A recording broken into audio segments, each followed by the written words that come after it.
Breaking news this morning. America is still reeling from President Donald Trump's bizarre and unsettling primetime address delivered last night, September 1st, 2025. Millions tuned in, expecting clarity after days of silence from the White House. Instead, what they got was confusion.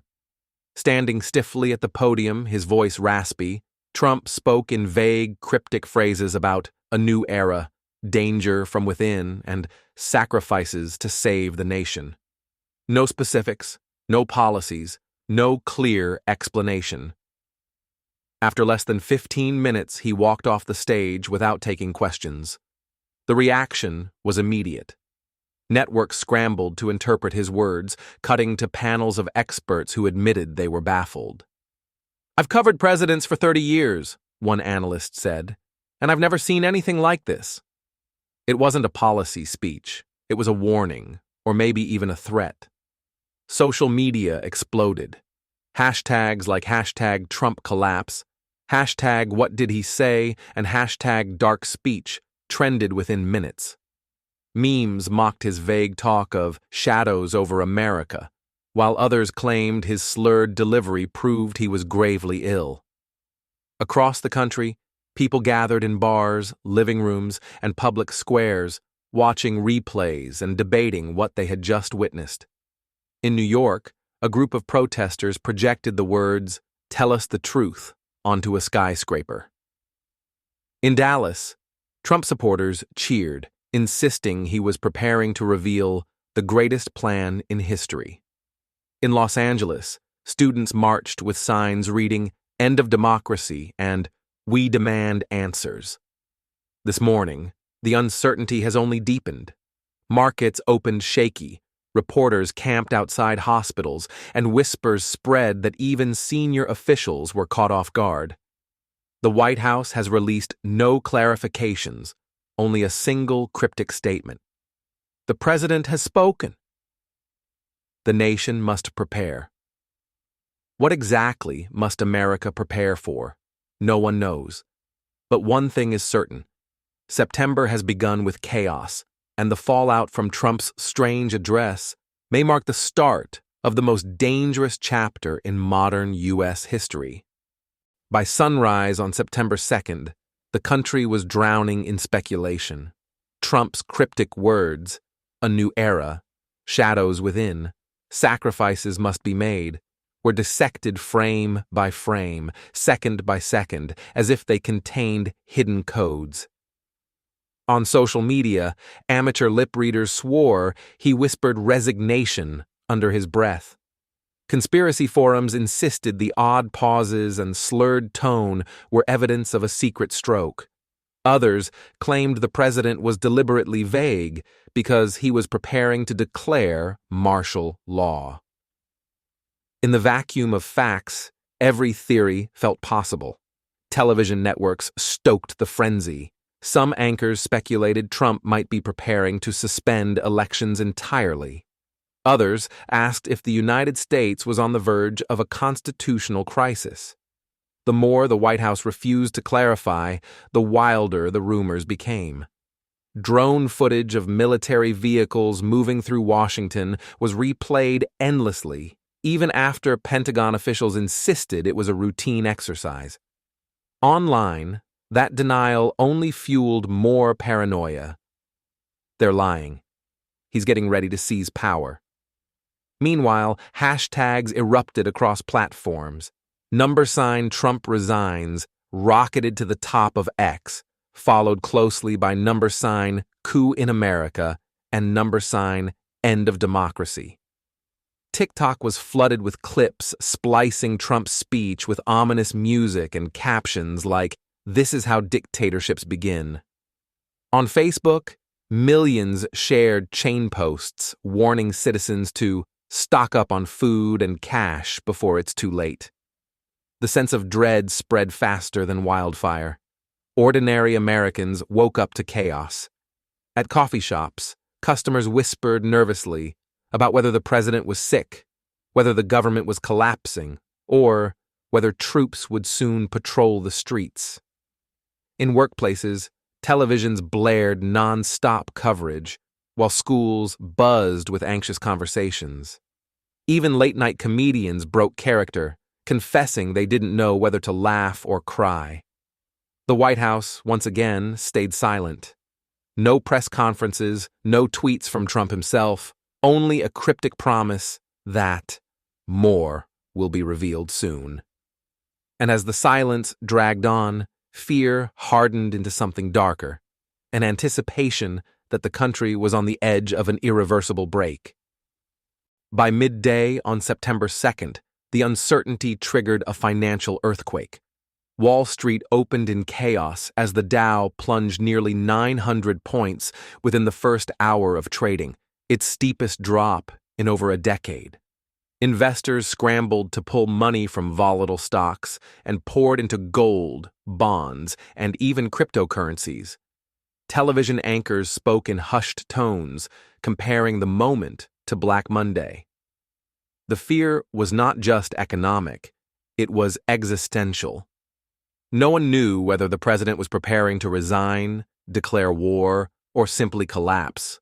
And uncertainty, as every trader knows, is poison.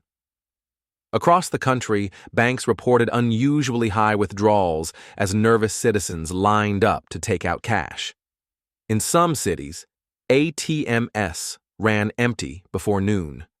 Grocery stores saw shelves stripped of bottled water, canned goods, and basic supplies. A Midwest shop owner described the scene as COVID panic on steroids. Rumors of martial law and curfews only accelerated the rush. On the streets, the tension grew visible. In Washington, D.C., hundreds of protesters gathered outside the White House, holding signs reading, "Tell us the truth," and "No more lies." Police in riot gear stood watch as chants of "Resign" echoed through Lafayette Square. In New York, a smaller but equally loud crowd gathered in Times Square, demanding answers. Meanwhile, in Texas and Florida, Trump supporters staged counter-rallies, cheering the president's words as a sign he was about to unleash a new American revolution. The polarization was stark. One half of the country convinced Trump was hiding a health crisis or plotting a coup, the other half believing he was about to save America from its enemies. The stock market collapse, the bank runs, the empty shelves, all of it amplified the sense that the nation was spinning out of control. Late in the afternoon, as panic spread, the White House issued a single-line statement. The president is preparing the nation for historic change. No elaboration, no details, just those chilling words. The phrase repeated endlessly on television tickers, adding fuel to the fire. Historic change. But what kind? By the evening of September 2nd, America's nerves were raw, its wallets lighter, and its future clouded by a darkness no one could define. By the afternoon of September 2nd, Trump's cryptic address had transformed from political shock into economic panic. On Wall Street, the trading floor opened in chaos. The Dow Jones plunged nearly 1,000 points in the first 2 hours, the sharpest single-day drop since the pandemic. Investors, terrified by the lack of clarity, dumped shares of major banks and energy companies while rushing to buy gold, foreign currency, and even Bitcoin. Analysts called it fear without precedent. The very stability of the American system suddenly felt fragile. In cities nationwide, banks saw lines forming before branches had even opened. Nervous citizens drained ATMs, hoarding cash in case of a financial collapse. Grocery stores reported runs on water, rice, and canned goods. A store manager in Ohio told reporters, "It's like COVID panic shopping all over again, except now people think the government itself might shut down." Rumors of curfews spread online, fueling hysteria. Parents rushed to stockpile formula and diapers. Elderly couples bought generators and medicine. Meanwhile, the streets themselves reflected the divide. Outside the White House, Protesters carried banners that read, "We demand answers," and "Stop the lies." Chants of "Resign" echoed through Lafayette Square as police in riot gear formed barricades. In New York's Times Square, thousands gathered for a candlelight vigil, holding photos of past presidents and warning that Trump's secrecy was a betrayal of the Republic. Yet in Florida and Texas, Trump loyalists staged their own rallies, waving flags and chanting, "New Era." Supporters claimed his vague speech was part of a master plan to cleanse the nation of corruption. They praised the stock market collapse as necessary pain for a rebirth of America. The polarization was blinding. While one half of the nation prepared for collapse, the other half prepared for revolution. Late that night, the White House issued a chilling single-sentence statement. "The President has spoken. America must be ready for historic change." No explanation followed.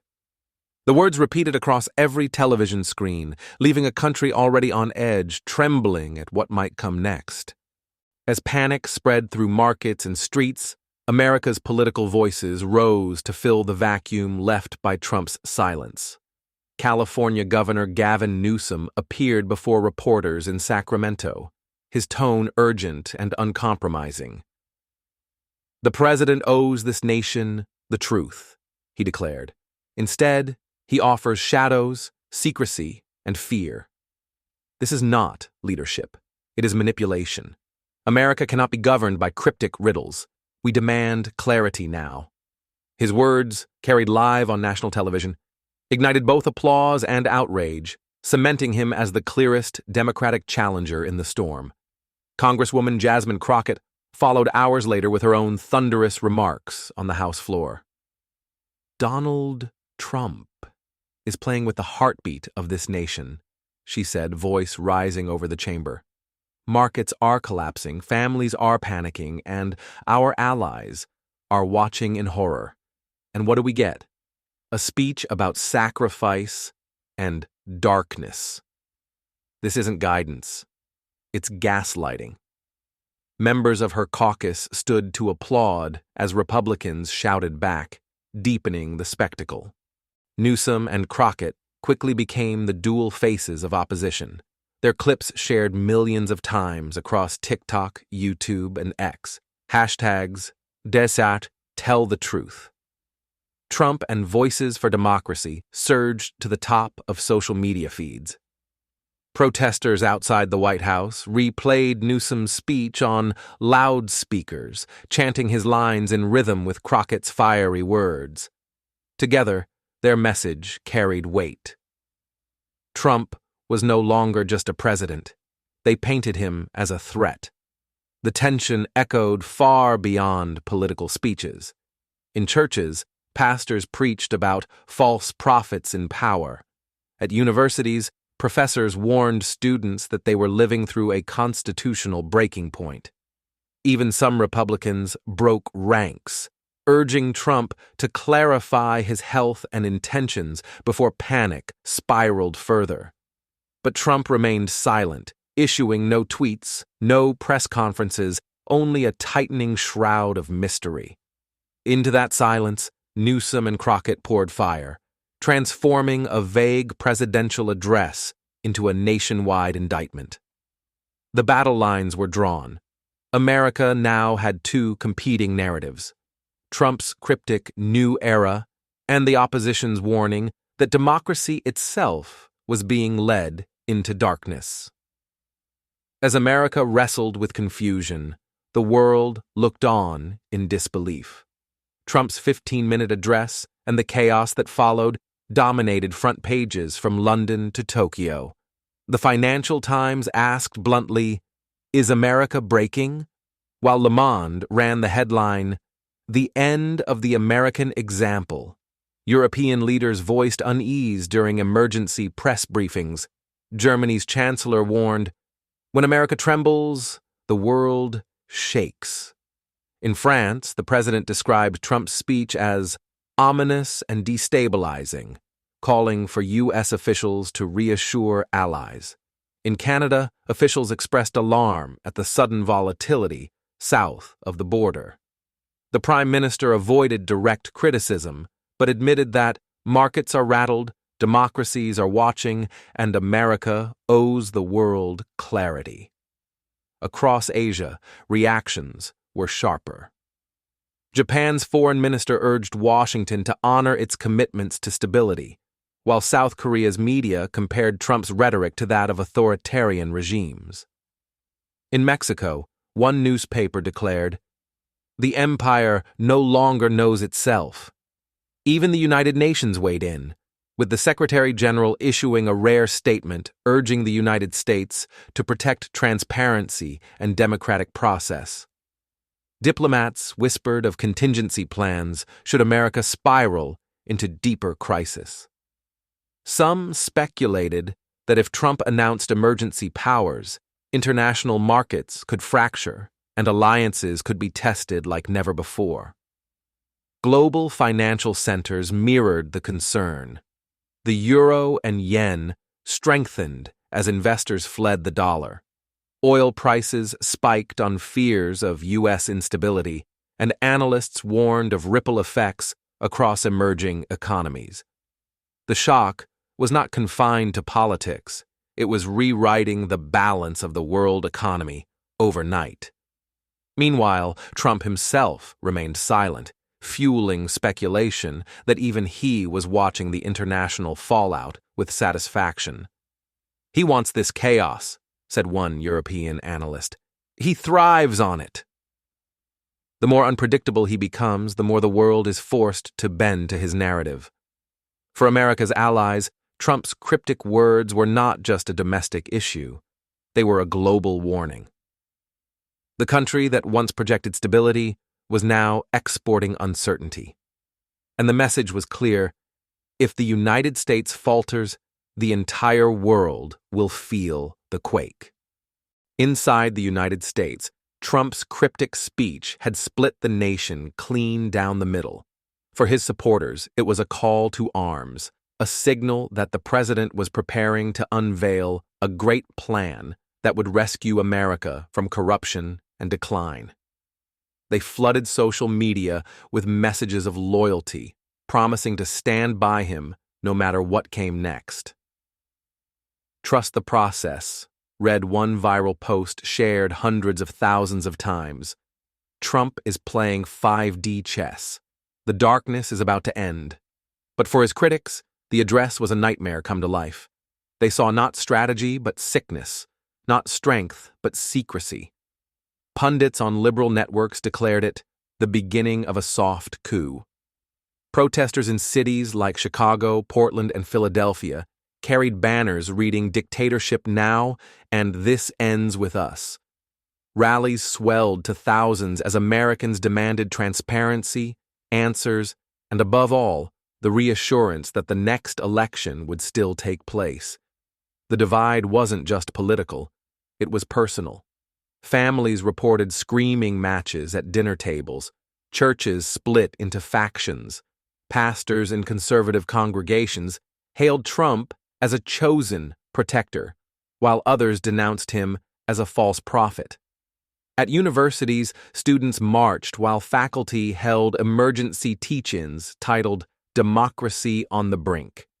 In Congress, the divide was equally sharp. Republican loyalists praised Trump's historic courage, while moderates nervously urged the White House to clarify its message before markets collapsed further. Democrats, led by Gavin, Newsom, and Jasmine Crockett, accused Trump of intentionally destabilizing the country for personal gain. "This is not leadership," Newsom said in a fiery interview. "This is narcissism masquerading as strategy." Meanwhile, law enforcement prepared for unrest. National Guard units were quietly placed on alert in several states, though officials insisted it was only precautionary. Yet leaked memos suggested governors feared the possibility of riots if Trump moved to expand his power. America stood suspended between two visions: one of blind faith in a leader promising vague salvation, and another of citizens convinced that democracy itself was unraveling. The divide had never been sharper, and the stakes had never been higher. By the evening of September 2nd, the United States had reached a boiling point.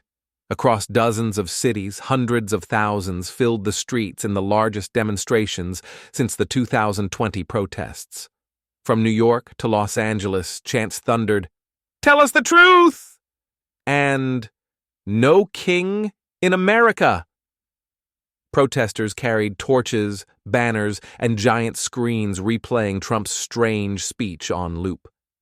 Every pause, every cryptic phrase was projected above the crowds as proof that the president was hiding something monumental. In Washington, D.C., the National Mall became the epicenter of resistance. Tens of thousands gathered, waving flags and holding signs demanding answers. At dusk, Gavin Newsom mounted a stage before the Capitol, his voice amplified across the Capitol. "This is not leadership," he thundered. "This is fear, dressed up as strength." Donald Trump believes he can govern by shadows and secrets, but America is built on light and truth. And tonight, we demand both his words drew roars from the crowd, echoed by chants that rolled like thunder down Constitution Avenue. Moments later, Jasmine Crockett joined him, raising her fist to the sky. "The president has spoken in riddles, but the people will answer with clarity. We will not be silenced. We will not surrender our vote, our freedom, or our future. Let this night be remembered as the moment America stood up and said, 'Enough.'" Her fiery delivery electrified the crowd, broadcast live to millions across the country and around the world. As helicopters hovered overhead and riot police lined the streets, the protest transformed into a movement. Social media exploded with images of the rally. Candles lit against the night sky, chants rising in unison, a sense that history itself was bending. Commentators declared it the beginning of a new resistance, while Trump allies dismissed it as manufactured hysteria. Yet no one could deny the power of the moment. The people had found their voice, and as chants of democracy, democracy shook the nation's capital, the world realized that America's future would not be decided by a cryptic speech. It would be decided by the will of its people.